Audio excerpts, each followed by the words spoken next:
Welcome back to School of Love, where we want to revolutionize the parent-child relationship so we can talk about everything, even sex.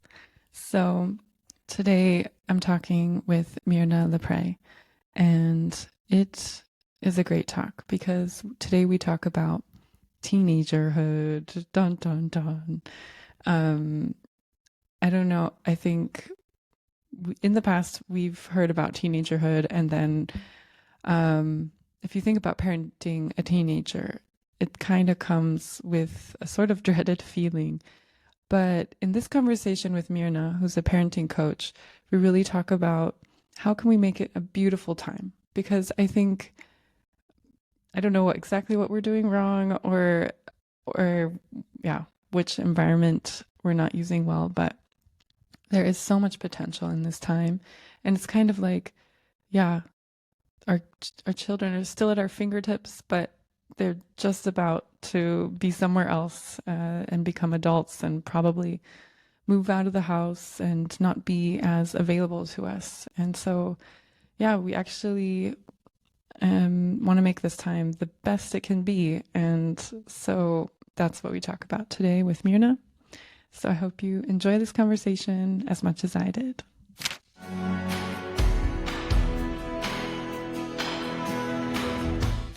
And today I'm here with Myrna Lapres. I just realized I've been saying her name wrong all this time. Instead of Lapres, it's Lapres. So if you've been like me saying it the wrong way, now you know. And she is a certified family and relationship coach and an experienced educator, coach, and speaker, and very passionate about supporting individuals and parents in finding joy in their relationships. In her newly released book, 7 Gifts to Give Your Child, Parenting That Will Touch Their Future, she shares wisdom, tools, and resources that support raising your children. And I'm currently reading that book, and it is really, really valuable. It's so inspiring, honestly. I've just gotten through the first tidbits because I'm like underlining things and trying to remember things so I can apply it in my own life. So welcome, Myrna. Thank you. So nice to Thank you. have you.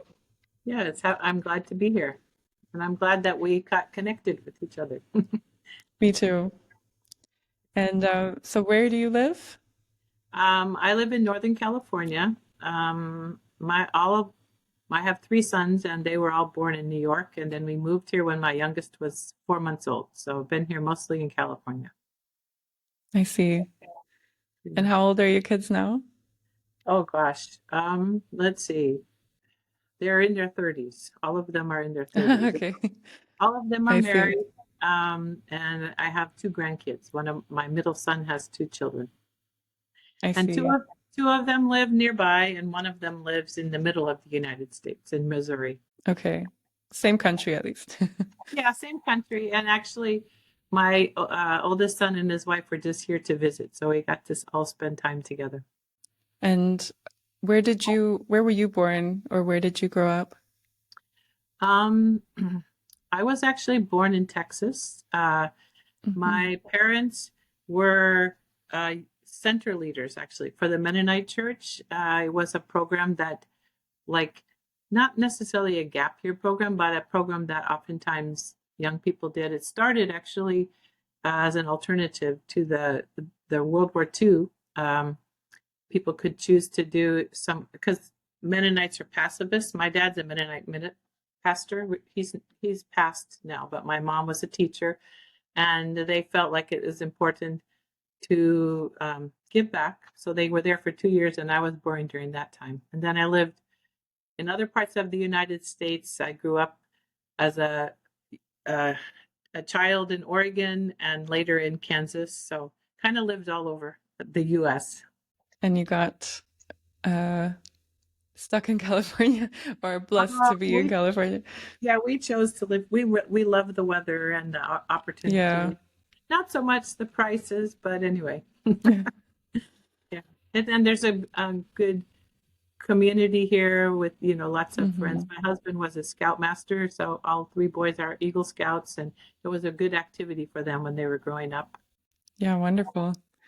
So, how did you get into this whole wonderful process of becoming a coach and writing a book, offering so much help to parents? Yeah. Well, for over 20 years, I was a kindergarten teacher. I worked with students, but I realized, that I really wanted to work with parents and to support them more. And actually, my husband and I, after our kids were grown, we moved to the other side of the US in Georgia for 5 years for his work. And like I left all my hats that I did in California and I had to figure out what to do. And I really wanted to work with parents, but I didn't know any of them in Georgia. I didn't know anybody. So then I went back to teaching for a couple of years and then I became trained as a coach. And actually, the way I wrote my book, I started a blog and I wrote one blog every week for 2 years. And then from there, I took that content and created a book. And I had a mentor, Bento Leo, who is an author, communications author, and he kind of mentored me and prodded me along to get to. I self-published on Amazon, and so I've done a variety of different things with individuals, with families, helping families to have when they're kind of stuck in their communication, as well as I teach safe conversations, which is a method of learning how to listen and talk in with safety. And um, also, I do parent education courses, and I've done some based on my book as well as other things. Currently, I'm also working on a project called Deeper Connections. It's just a podcast for um, parents and adult children, and interviewing people like how did they work through the process of healing the past so that they can be more present in their current families. Wow, sounds fascinating. Yeah, Great. I've gained skills and knowledge and learned all the things that I did wrong in the past and how to do them better. And so it's really been a journey, I think, of discovery as well. And my husband's very supportive in this process, and so uh, it helps a lot that we have grown as a couple, and even with our three adult children and my daughters-in-law, it's a continual process of working through understandings and finding deeper ways of connection. And we had to move back to California because that's where my two grandkids are, so I didn't want to be across the country from them. Yeah, all these things don't really come with a manual, so we just have to No. figure it out as we go. Yeah, it's true. Trial and error sometimes, but also I think sharing our experiences and learning from others is really important. Even when I do parenting courses, I feel like people learn as much from other people, other parents on the call, Mm. as well as from what I can offer. It's Hmm. important for us to learn in community with each other. I see. Yeah, definitely. Um, yes, I wanted to really get into teenagerhood with you, because it tends to be a painful time for both parent and child. And um, yeah, I'm just wondering, like, is it possible to really turn that around and make it an abundant time where we can really just forge this bond between us and our kids? Um, yeah, and also to show them, look, we're here for you, even throughout adulthood, and when you're raising your own family. Um, we still want to support you, and of course, yeah, keep in touch and everything. So, yeah. But I thought we could look at this kind of from two perspectives because I'm sure there's a lot we can do with our kids already if they're small kids, young, like under teenage age. Um, but then, of course, a lot of us have teenagers already. So, what can we do then? Um, yeah, so maybe we can just start with how can I help my child really feel seen and understood? because, yeah, I guess any child wants that, right? Right. Yeah, definitely. I think all children are born with this innate nature of wanting connection and wanting to feel loved and valued. And then in turn, they can give that back. So I think that our family culture is part of the key. And, you can start wherever you are. If you have young kids, all the better. But if you have older children, looking at how much uh, connection and belonging is there already in my family culture. So that's the first two chapters of my book, The Gift of Belonging and the Gift of Connection, because I feel like it creates a culture of acceptance and openness and the ability to bring up anything without judgment and criticism. The first 6 or 7 years of life is where the trust cycle is established, and if kids' needs are met, then they have more ability to trust. But even if it has to be like nurtured and cultivated later, it's never too late to start. When I was researching for my book, one of the books I read several books by Brene Brown, and she's a researcher who also deals with a lot of heart issues, I would say. And she said that in her research about belonging, that they interviewed and talked to middle school and high school kids, and they said that um, it's hard enough when they don't feel like they fit in or they belong at school, but when they feel that at home, then this is like almost too much to bear. So I think we have to find ways to create a culture of love and acceptance. And one of the tools that I recommend in my book and to all families is having some kind of weekly family meeting. You can call it whatever you want, but the idea is to have a time in the week where you say family is important and make it a priority. And it can be something that you have a special meal, Taco Tuesday, Pizza Friday, whatever, or it could be just a time, a breakfast time on Saturday, whatever, when the family sits down and there's connection. Hopefully there's some humor and fun. Um, and also it can be a time where you talk about problems or challenges, and as kids get older, give them the opportunity to help plan it, to have some kind of uh, input. And then it's also an opportunity to talk about and create um, or communicate your values, what it is that you are believe in terms of the family and the community and the individual characteristic. And research shows that when there's strong families and kids are connected to a community or a church, that there's less draw to porn, to drugs, to hookup culture, to all of that stuff. And also the idea when we make it a priority, I think that it sets the tone for parents to be a trusted source of information. Like Right. there's a connection. So then naturally, one on one, you can talk with your kids outside of that family meeting. But um, especially now with so many devices and stuff, it's hard for people to create connection. So we have to find a way to intentionally do it.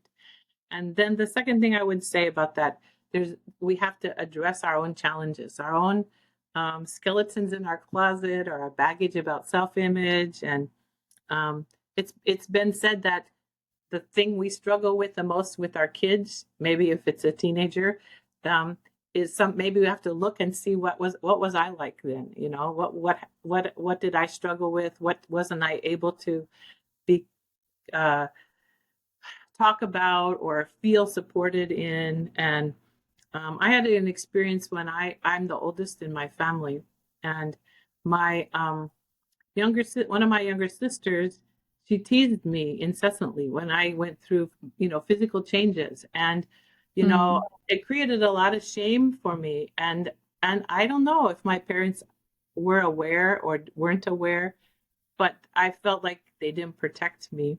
And so I had to work through that myself. I mean, I didn't have any girls, but still, that, just about body image. I had to work through that. Um, and also as an adult, I had to work through the relationship with my sister that, that was still a pain there. So I think, creating a culture where there's support and understanding, and there's no room for teasing, no room for put downs with the kids, with each other, that there's respect and understanding. Yeah. Wow, you just laid it all out there. So many great points. Um, yeah, I have to say, like, I read about the family meeting idea in your book, and um, it's such a great idea. Although I have to say, on the flip side, like, okay, I grew up also with family meetings, but with a negative association towards them. But if it wasn't like what you described in your book, family meetings where it's more like we were all aware of some huge elephant in the room problem, and then it was announced, okay, family meeting, everyone gather Right. up, and it was more just like, okay, family meeting means we're going to talk about a problem. Well, it wasn't our problem. It was more something that is annoying our parents. Oh, So it was kind of like, heavy and not really fun. yeah. But I love your put on it. Like it's a family meeting and it's a gathering, but it's meant to be uplifting. And it's also not a dictatorship. It's really, like you said, like familial and everyone's welcome to give input. And um, yeah, I really love that. And yeah, just giving the kids the table, like for which issues or which challenges do they want to take. It inspired me to. We didn't have an official family meeting yet, but I just asked my kids, yeah, what do you guys want to try out? And then everyone was actually inspired to try out a sugar challenge where we don't have any sugar for a certain amount of time. So that we're actually currently doing that. Um, and yeah, I think that's just cool, a cool way to get the family creativity in a unified way. Yeah, I think Yeah. especially if you have older kids, it's it's good to say something like, I heard about this idea about having a way that we can make our family better, and would you guys like to try it out? And I mean, we did it with our kids one time where we were going to we went from California up to Canada, and so we had a meeting about, what we should see and what we should do, and the kids did some research and found places that they'd like to visit. And so then they had input, they had some ownership Hmm. of it. So I think that's an important element that you mentioned. Yeah. Yeah, and it makes it actually so much more fun for everyone. Like then they feel like they own the trip too, and it's Right. also fun as parents to learn and see that with them. Right. Yeah. And it's about like creating synergy, which is something that's, more than just if I planned everything and everyone just had to go along with it. There's not as much joy. But when we all have input, then it's bigger than any one of us. Yeah, and I love that, creating that open space for our kids to discover, what they love, like discover their own creativity and already be able to practice sharing it within the family. Yeah, and but also what you said about, yeah, creating just this no room for teasing, or maybe it's another issue. Um, like I noticed in my own family growing up, I often would not let my younger sister join whatever game I was playing with my friends. And I noticed much too late in life that that was very hurtful. Or just I finally developed some empathy for that. And and so it's been like my life goal in my own family that no one feels not included.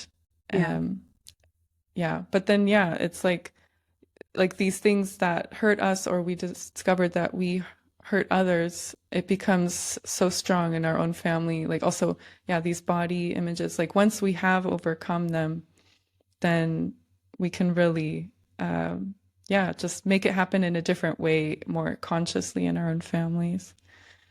Yeah. I think it's also okay to say, you know, wow, that's something I'm still working on. Like it's okay to be Mm, honest if we haven't completely overcome it, or to say, yeah, I've struggled with that too, or, you know, and this is something I've tried. I think that it's okay to not be perfect and to admit that we don't know everything, or to say, I'm sorry, I was wrong.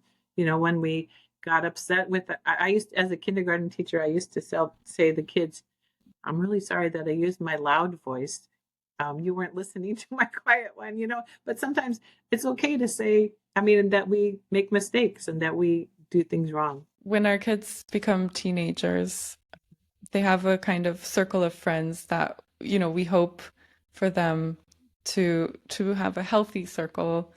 Um, yeah, because you're going to be influenced by the people that you spend the most time with. Um, yeah, like how can we support that? Like maybe even already at a young age, um, and then later on when they become teenagers. Does if that makes sense? Yeah, sure. Yeah, I mean, I think when kids are younger, we can talk about examples of what is a good friend. What kind of characteristics are, like, especially looking for um, examples in books or in movies, or just talking about, do you think that person, asking, do you think that person was a good friend, and why, talking about why. Um, and then I think when they have friends, then talking about, uh who is your good friend, and why are they your good friend, what do they do that makes you feel, uh um how do they make you feel, what is it that shows that they're a good friend. And if we see something in one of their friends, then just saying, or they're in their relationship with somebody, just saying, I noticed this. Does that ever bother you, rather than saying your friend is so bossy or something. We do it in a way that's not as critical or judgmental. Try to find ways to just open the conversation rather than creating a judgment about it. I think another way also is to make our homes a place where they can invite friends over. And then, even if we're uncertain about some of their friends, invite them over. It's on our turf, provide food, and then you can kind of listen and you can hear and get to know their friends. Ask, providing food is always a good thing. My three sons were really into computers when they were teenagers, and they used to have this thing called a LAN party where they connected all their computers and played online gaming. So our house isn't that big, but we would have, six or seven boys over, and they were at my place. I knew where they were, and their parent. I knew their parents, and their parents knew me. I think that's another important thing, is to get to know the parents of your kids' friends, and try to figure out a way to influence the conversation in a good way. And Hmm. I think it doesn't really work to tell your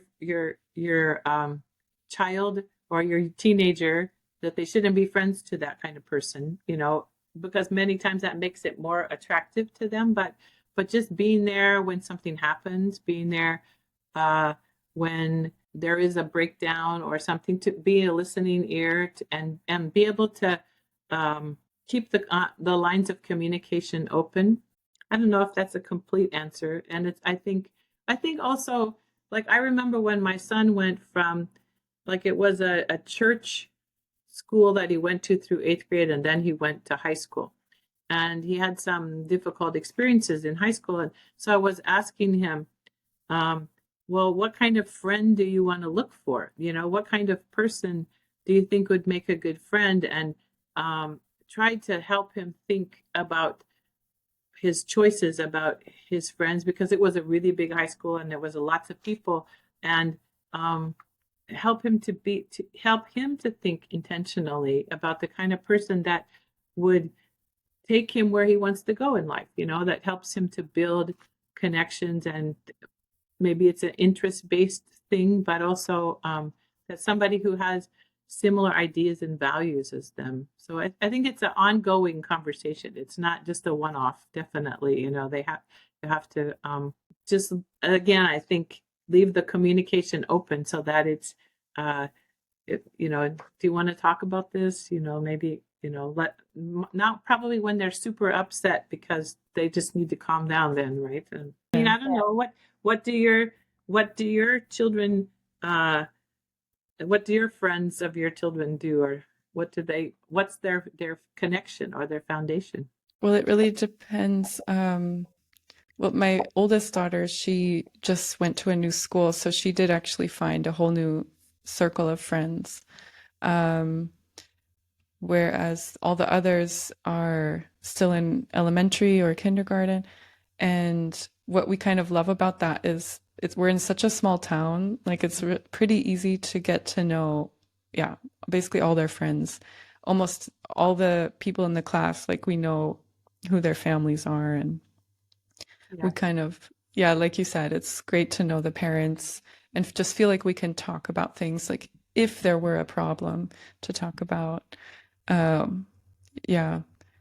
Yeah. And so, yeah, with my oldest daughter, um, being in a new school, which is also further away, it's not in our town. Um, we did feel a bit uneasy, like, oh, who are these friends, and what are their parents like? Um, but yeah, actually having a birthday party was quite a good idea, like just getting those friends here and meeting them all. Um, yeah, definitely good advice to just get to know the friends and see like how our kids interact with them. Yeah. I think as kids get older, that's going to happen more and more. They kind of move away into their own spaces where we're not does that we don't have as much influence. But I think we also have to trust the investment and the foundation that we have done with them, and then keep good connection as much as possible. Yeah, so um, there are like emotional topics that we want to talk about. Like friendship is maybe sometimes one of them when Mm-hmm. our kids become older, but um, there are other topics like sexuality, which can also be quite emotional, or maybe, um, yeah, it might be already embarrassing for certain kids if they've heard things from friends or whoever. Um, yeah, how can we approach those topics? So, yeah, how can we approach them before our kids are teenagers? Maybe we can address that first. Because I've also learned now myself, I think it's good to start earlier, because to kind of beat the race um, of all these mixed messages about sexuality. So we just give our kids clear information, like sexuality is this, it's making a baby, and it's talking about these parts of the body. Um, and then to just keep going from there, like, so layers and layers on top of that little beginning of the story.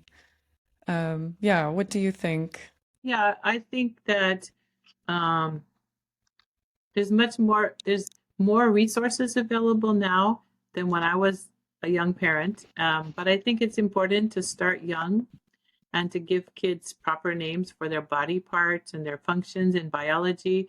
And I have a book list, which I'll give you the link to. There's Perfect. books with specifically um, different ages, and I there's a few books that I recommend with reservation, because they do have some content in there that might be different than your own value. More when you get to be 10 years old and up, your kids get to be. But I think it's also an opportunity to sit to talk about it, and to think of Hmm. it as a way that you're given that opportunity to talk about things that your kids probably already hear.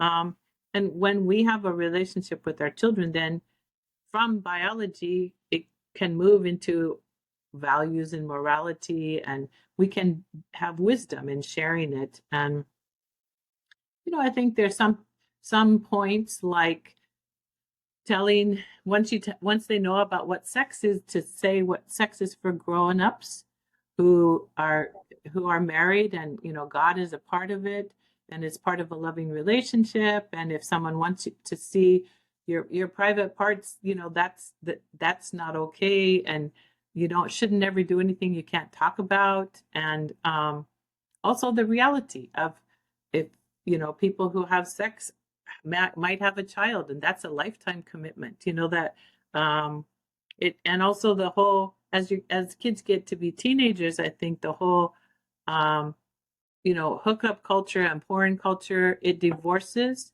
sex from love. It divorces that. So talking to them about that, and even things like when they're younger, delaying gratification, not so much about, not about sex, but it's about learning that there are wants and needs, and that things that we want doesn't mean I have to get it right away. Sometimes some people recommend connecting it with things like, maturity is connected with being able to get a phone, or saving up money for something that you really want, because that teaches the idea that of delayed gratification. The tools to say, what do you do if this happens? What do you do if you see something that you shouldn't see? That they can Right. talk to you about it. I think that's also really important. Right. And so then there's teenagerhood, and I feel like I mean, my great hope is that now, through the communication with my kids of having approached these topics, that they will be less uncomfortable when they're teenagers. Um, and yeah, that they just feel like they feel open to come to me about anything. Um, I don't know yet. Let's see, because Yeah, I'm just kind of just starting, and my oldest is just 11. Um, so yeah, what would you say to parents who maybe they want to approach some uncomfortable topic, or something that has to do with sexuality, or yeah, yeah. what can they do? I mean, I think that for some families, they make it like kind of a rite of passage that at a certain age, then you get a special, you go out with mom and dad and you have a talk, have a talk about more things like that. In um, like in my church community, they had a purity ceremony, but I think that that's only really talking about abstinence. It's not really talking about all of the other parts of life that connect to sexuality. So I think that it's best to talk about it with parents. Sometimes having a book that you read together, or I think also sometimes it's good to ask kids what they already know, Hmm. take the cues from them. So and also know your child. Some kids might be at 11 or 12 ready, and some might be younger or older. Sometimes their maturity, the way that they mature, is different. I think that it's important also to feel confident as parents that they need wisdom and guidance from us, even when they don't act like they do, even when they don't Hmm. think that they do. And there's one quote that I often use in my workshops that says, you know, children have the feel most confident when they can see their parents love each other. So I think that's a real important thing too, that they are able to see us model that stuff. We model what's important, and work out, like that. Not just that we like, even that parents embrace each other, and even kids go ew, whatever, but still I think it's important to have that model in their home. And if they're single parents, then I think they need to get someone else to be the opposite, the role, uncle or somebody to help, to help support that area because they need that model in their life of what a healthy man and a healthy woman, how they act about themselves and how they act. I also like I use this in my book. I think that the term hummingbird parenting, where instead of we're hovering and micromanaging, we're just kind of we're looking, we're being aware, we're being present, and then when something needs to be done, you go in and then you come back out. So it's not like we're uh, over managing their lives, or we're not ignoring it either, like, which is probably what some of us grew up with, of parents just hoping we got the answer from somewhere. But Right. sort of the coming in when it's needed, but and being present, and that kids know they that we're available, but also respecting their privacy and their need to sometimes not tell us everything. Yeah. Like you mentioned the sort of $1 million question, um, like how sometimes they don't want to listen to us, but yeah, we should really be confident that they need our help. Um, how can we deliver that help in a loving way when maybe they don't really want to listen or talk to us? Um, Yeah, and I guess that also depends child by child, their personality. But I think um, sometimes, writing a letter instead of talking helps. Putting the letter on their pillow or in their book bag or something. I think sometimes, um, you know, if it's something about puberty or sex or something like that, asking them, saying, I got this, I found this book and I would like you to look at it with me to tell me your opinion about it. Because it's not saying I'm going to teach you things, it's kind of sharing information. Um, I also think it's important to look for opportunities. Like, I think with boys sometimes it's easier when you're driving somewhere because they're not as comfortable looking, or you take them out for a hamburger or something. But I also found that for my boys, when they were in at night, maybe they're studying and they're in their bedroom or something, if I just went in and say, is it okay for me to talk to you for a minute, and just say one thing, not 20, one thing, then they were more receptive than, when they're in the middle of the day busy doing things. So finding the right moment. Um, hmm. I think also, I struggled a bit because my husband isn't as proactive about things, talking to them.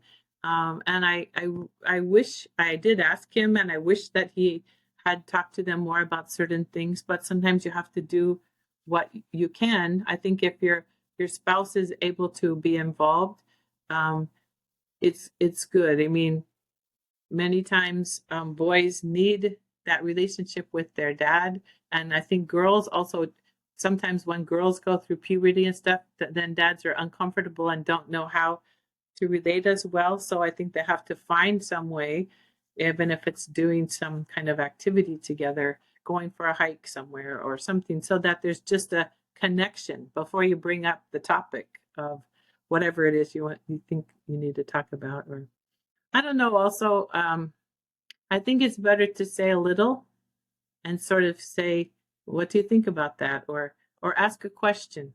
Um, I heard this recently, and I read this recently, and I'm wondering what you think about it. Rather than like, okay, we're going to have a talk about sex. That rather than that, just kind of approach it about by asking questions and sensing openness and saying, could we come back to this again sometime? I'd like to hear more of your ideas. Mhm. Yeah, I like that idea. I think also because I think when I think of teaching my kids, like I always kind of have this little fear that maybe they might feel that I'm pushing something on them. But I've learned through experience, like when it's just coming from a genuine place of just, yeah, a loving heart where I just really want the best for them. And it's not like a dictatorship, like, look, this is like this, and you need to do it this way. Um, yeah, I think maybe that was kind of a little bit like how my childhood was, and so I'm really trying to move away from that. And um, yeah, I like the idea of just asking questions like, so what do you think of, matching and blessing and this whole idea? Like, what does that sound like to you, and what kind of feelings does it bring up? Um, I think that's also really interesting if we can just see how our child understand how our child sees those things, and also, yeah, other things like sexuality. Yeah, I Um, think also sharing your own experience with your matching and blessing, or inviting another couple over, and asking them to share, briefly, not in depth, all of that. It's like you're sharing a culture rather than, okay, this is what you have to do and this is when you have to do it, and that kind of thing. but yeah, I think the kids, they take it a lot more, yeah, just fluidly when it comes from this compassionate place. Right. And Yeah. it's more natural, right? It's like a conversation that you might continue to have later, that it's part of the process. Yeah. Yeah, you mentioned one thing about boys, like maybe it, looking at something is one way to communicate. Like, I don't know. I also there's this typical thing that I've heard, that men communicate well while they're watching a football game because they're both looking at something else. Um, yeah, I've heard also many times like girls are easier as children, whereas boys are difficult. But then in teenager times, it's the other way around. um, yeah, I don't know. What would be your perspective from your experience? And yeah, is there something that, yeah, do you think that boys and girls have different needs in their times during teenagerhood? Yeah. I think that it's true that they need different things. And I think it's okay that they know that, even that boys and girls are different, that we're made that way. And that I think girls naturally have um, a like a sense of nurturing other people. So they need to be nurtured. They need to be uh, cared for and given the opportunity to be emotional, especially when they get to be teenagers. And that's okay. You might have to make some ground rules about. Well, you could say something like, you know, maybe we need to talk about this later when we're both calm. Don't say it when you're calm, that kind of thing. But I Mm, think I think also boys need to have, like adventure, and they need to do a lot of physical stuff because they want to be manly, and I think one of the things that are like, I think girls have a hard time when they become teenagers because of our culture and how it looks at what the ideal woman should be like. And so, that there's that when they become preteen and teenagers. And I think even there's a strong movement, at least it is in the US. I don't know where it is in other countries, but that's saying that the distinction between men and women isn't that much. That's kind of minimalizing um, that it's outdated, and anything men can do, women can do, that kind of thing, which is okay on some level. But if I don't want to do those things, if I want to just be uh, interested in whatever, we shouldn't be, girls shouldn't feel forced that they have to look a certain way and be a certain way. And also, I think that it's important that they have, like I said, a relationship with their dad as they get older. And I think boys also, they need to know that, both boys and girls, they need to know what's happening to them before it happens in puberty, because it can be scary, the whole thing of your body changes and getting your period, and for boys having wet dreams and all that kind of stuff, if it happens without any warning, it's, you know, it can be a scary time, and it feels embarrassing to talk to your mom or dad about that, maybe. So doing preventative stuff before they're old enough so that they know what's coming. And even for girls, I think it's important to know that the body changes are part of becoming a woman. And so it's a good thing. It's a celebration time, of become making that transition. And for boys, I think they need to know how to be strong, but also that strength that isn't out of control. They have to have some level of self-control, and having an outlet for all that energy is important. And from my family, my husband became this scoutmaster, and they did a lot of adventure stuff with scouting. So whatever it is that I think they need to find, not that girls don't want that or need that also, but especially for boys, they did a lot of hiking and snowboarding and camping in the snow and backpacking and stuff, which I didn't go on. But I was happy that my husband took them. And, also in many ways, being out in nature. And the plus was that there was usually no cell service. So then, they were disconnected from their devices and Mhm. connected to each other. So I do think there's very very many similarities, that they need to be supported as they go into puberty, have knowledge beforehand, but also to be supportive to um, develop healthy outlets for whatever they are going through, and looking towards their future, and that they're where they're headed. That um, it's a joyful thing to be able to someday, I'm going to be matched and blessed, and I can create a family. That's a joyful thing. So we want to help them on that path to do it. I don't know if I exactly answered your question, but anyway. Yeah, no, you did. Okay. It sounds, yeah, really. I like the idea that, yeah, women or girls are naturally nurturing, but then they also need that back.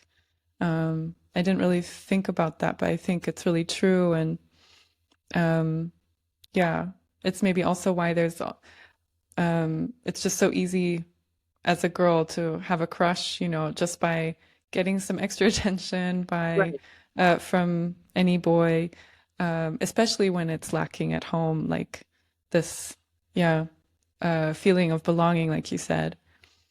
I think also one thing that parents can do at any age is just to say to a child or a teenager, I noticed something that they did or said, or, some good quality, something they did, and just say, thanks. We don't have to put any labels on it. We don't have to say, um, that was great or whatever. I noticed that you took out the garbage without me asking. I noticed that how kind you were with your younger sister. And that means that we are aware of them. It shows that we're being present to them, but it's also that acknowledgement that they need to show for the good choices they did, because sometimes we tell them what they shouldn't be doing or what they didn't do or whatever. So we need to do more of the noticing. Yeah, for sure. I can also relate. Like, I ask my kids often, to do this or that. And then sometimes they finally do it. And sometimes I'm mentally like, okay, good. But then Yeah. I realized, oh, I need to say that out loud. They need to hear that from me. Um, so I've been also trying to be more aware of, yeah, speaking aloud this Yeah. gratitude. Yeah, I wanted to mention one book that I found fairly recently. It's called The Focus on the Family Guide to Talking to your kids about sex, and it will be on my book list. But it really goes. It's from a faith-based perspective, but it goes through all the different stages, and it has lots and lots of questions that your kid might ask and how to answer. And I think if something comes up that you don't know, what should I say? You could say, "Oh, that's a good question," or "That's a good topic. I need to think about that." And then you go and you look in a resource, and then you come back and say, "Is now a good time that we could talk about it?" So I think we need ways to be able to uh, figure out the words. We have a certain idea or what we want, where we want our kids to grow to, but sometimes we don't know how to say that to them or to answer that specific area. Yeah, sometimes we do need to do our homework. Yeah. And But there's no yeah, there's no shame in that. Just saying, "Wow, good question. Let me get back to you." You know, I don't think there's anything wrong with that. Like you can say to your 11-year-old, "I've never been a parent of an 11-year-old before, so there's a lot for me to learn." You know, we can say that about our kids at any age. And so we're learning together. right. Yeah, I think like generally in our church's communities, we often feel like we need to be perfect all the time, but I actually appreciate when I see my parents more as humans who make mistakes. I actually feel like I can connect with them much more, and I definitely I think my kids probably think the same of me. Yeah, So, I'm sure. yeah. Yeah, we're more human that way, and also it's not such a high standard that they have to live up to. You know, think that it's okay to make mistakes, and we can still survive, and we can still learn and grow and love each other. Yeah, I really believe that we could, like, it's possible to revolutionize teenagerhood. Like, there Mm. is, I don't, like, I guess you've said a lot of the main ingredients already, um, but that it can really become an abundant time where, like, our relationship with them really deepens. Um, I've been kind of thinking these talks on sexuality when they're just totally wiped off the chalkboard, or I don't know if chalkboard is the right analogy, but when they're totally off the table, um, I think maybe it's just such a big hole in that relationship that maybe it's yeah, one reason why we tend to move away from each other at that time. But yeah, there may be many other things. Just, yeah, the lack of having these family traditions or not being recognized at home for little things. Yeah, every family is different. So sexuality is one thing that I hope that parents can just really invest into those conversations, and also be able to be vulnerable with their kids. Um, yeah, what would you say, Myrna, to make this like a really abundant time? Like what something that helped you with your boys? I think we always think that whatever we're doing is so important, but looking back, I realized that being present to my kids was one of the most important things. And there were times where I can say that I was kind of being an unconscious parent. I wasn't paying enough attention because I was doing other things. I was busy with life. I was busy with work. But I think that it's important, especially during the teenage years, to create a relationship that we enjoy with each other and that we want to continue. Our relationship will grow and develop, but we want to continue to be friends when they're adults, that we have um, the opportunity to enjoy being together with each other. And so, yeah, I think uh, being able to talk about anything without fear and without feeling that we might be judged or criticized. I think um, one thing that if something that our teenager says to us is kind of surprising or even shocking, we could say, "Well, I could see how you might think that. Um, tell me more, or let's talk about this more, and can I share some of my thoughts about it?" It's a respectful communication, and then they'll want to continue to talk to us in the future. But yeah, if we stop worrying so much about the things we're afraid of and worry more about how are we connecting, how is God in this relationship with me and my son, or me and my daughter. um, how can I see them from God's point of view? How can I be able to really see all of their goodness and what they're growing into, their futureness? Then it can be a joyful time. my husband, when my son was in college, my husband he took a welding class together with him, and he did it just to be able to spend time together, you know. But they learned a lot of stuff. They learned skills, but they also had spent time together. So I think sometimes if finding something that either as a family or one on one is that you enjoy doing together gives you opportunity to enjoy each other more. Um, and just like people in life, there's things that we don't, sometimes they rub us the wrong way or they don't, we don't have to like every aspect of our child to love them. You know, we can see beyond the differences or difference of opinions. I think, I think, I think you're right that we should, it's a revolution to think that it doesn't have to be this power struggle, but that we are in it together. Yeah, this just being present. I've been reading that part of your book, and yeah, it's so easy to just slip into autopilot with the mountain of tasks. Um, but yeah, I've been working on it, and it's actually just so much more fun to be a parent when you're present, to just notice little things and like watch your kids and to just catch on to their humor and yeah, it's just more fun and enjoyable, and I think the kids really appreciate it too.